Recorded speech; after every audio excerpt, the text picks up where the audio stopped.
याद रखना महाराज, हमारे आपके ये हमारा आपका शरीर है और इस शरीर के अंदर कौन बैठा है? इस शरीर के अंदर कौन बैठा है और स्थान किसका है बैठने का? परमात्मा। परमात्मा का स्थान है बैठने के लिए, लेकिन परमात्मा को ना बैठ करके परमात्मा को बैठने के लिए कोई जगह नहीं है। उनकी जगह पर राक्षस लोग बैठे हुए हैं। कौन कौन से? काम, क्रोध, मद, लोभ और मोह, ये 5 राक्षस बैठे। लेकिन ये सभी हमारे अंदर बैठे हुए हैं। ये सब कैसे मारे जाएंगे महाराज? जो हमारे अंदर राक्षस लोग बैठे हुए हैं वो सब कैसे मारे जाएंगे? ध्यान देना कि अभी आपको बताया था कि वेद प्रकाशा, वेद प्रकाशा, जैसे इस जगह पर कथा चल रही है, जिस प्रकार से इस जगह पर कथा चल रही है, वेद पुराण शास्त्र की कथा चल रही है, और जो भी हमारे अंदर राक्षस लोग चोर भरे पड़े हैं, जो हमारे अंदर राक्षस और चोर भरे पड़े हैं, वो कैसे मारे जाएंगे? वेद पुराण शास्त्रों से। जब आप वेद पुराण को सुनेंगे, शास्त्रों को सुनेंगे, तो इनका निष्कासन हो जाएगा, तो इनका निष्कासन हो जाएगा और परमात्मा का हृदय में वास हो जाएगा। इसीलिए मेरे प्यारे, इन राक्षसों को मारने के लिए तीसरे नंबर में व्यवस्था आ गई है। जाकी सुमिरन तेरे पुनासा और नाम शत्रुघ्न वेद प्रकाशा। जिसका सुमिरन मात्र से शत्रुओं का नाश हो जाए, उसका नाम मैं शत्रुघ्न रख रहा हूं। आज तीसरी व्यवस्था संत के आशीर्वाद ने भेजी है। अब याद रखना महाराज,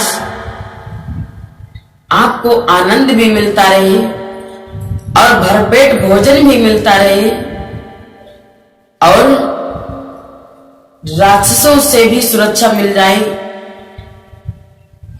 राक्षसों से भी आपकी सुरक्षा हो जाए, और आप कमरे में कहीं सो रहे हैं, कहीं अचानक में आ जाए भूकंप, पृथ्वी उलट पलट, कमरा इधर से उधर हो जाए, तो क्या होगा आनंद का और क्या होगा भोजन का? ये सब कुछ बेकार है।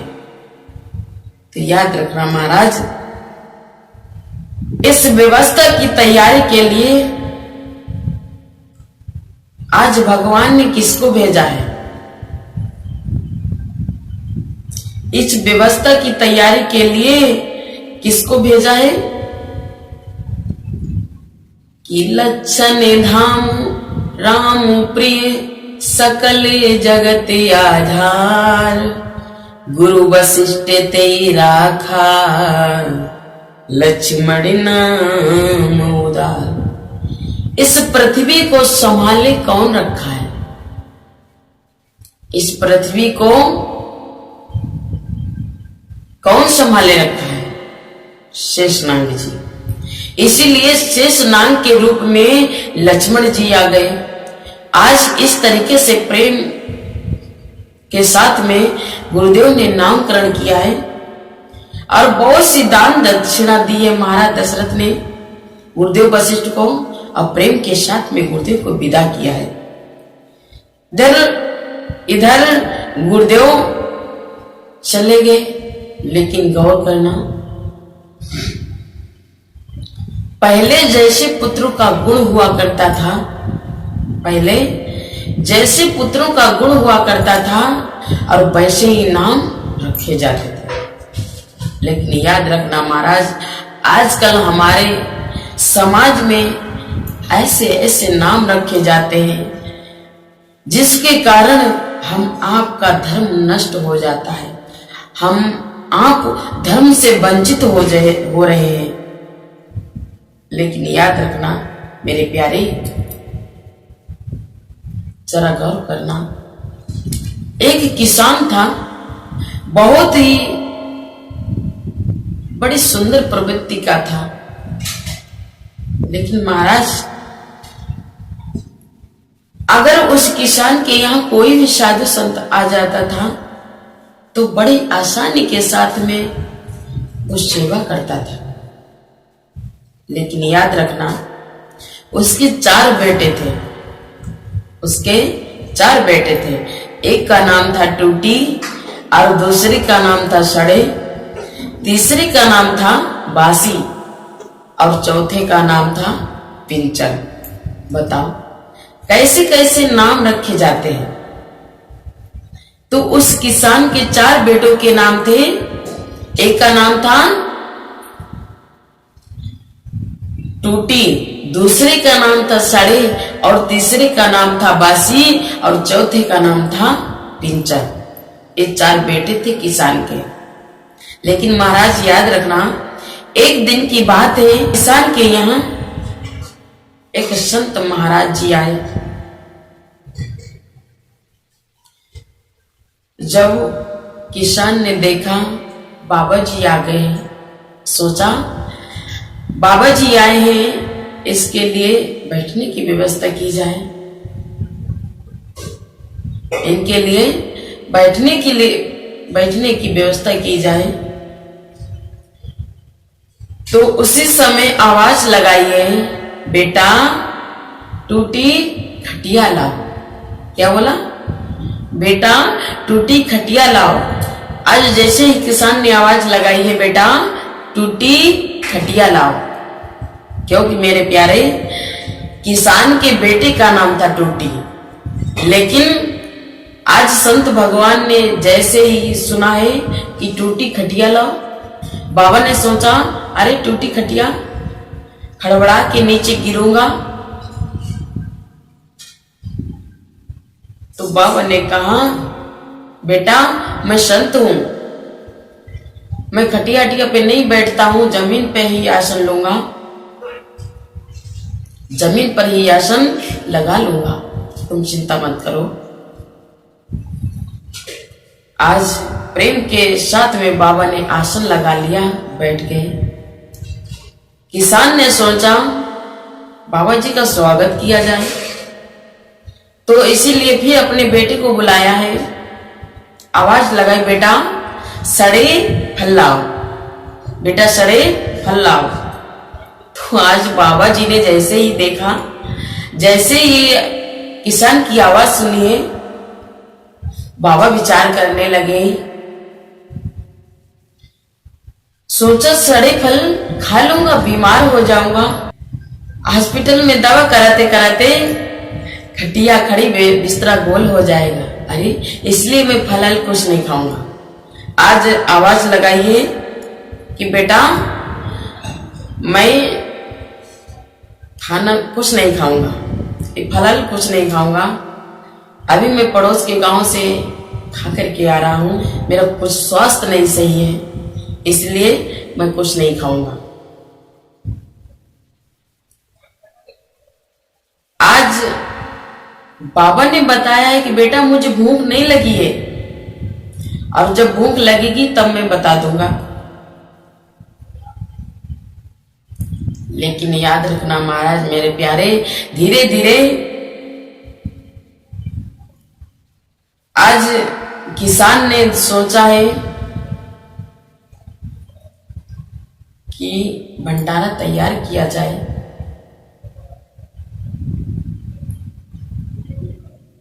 तो आज जैसे ही आदेश किया है, इधर भंडारा तैयार हो गया। किसान ने आवाज लगाई है अपने बेटे के लिए कि बेटा बासी रोटी लाओ, बेटा बासी रोटी लाओ। तो बाबा ने कहा गड़बड़, अरे बासी रोटी खा लूंगा, पेट कब्ज हो जाएगा, गैस बन जाएगी और मेरा स्वास्थ्य गड़बड़ हो जाएगा। इसलिए आज जैसे ही किसान की आवाज सुनी है तो तुरंत बाबा जी कहने लगे, बेटा ऐसा करो, मैं भोजन वोजन कुछ नहीं करूंगा,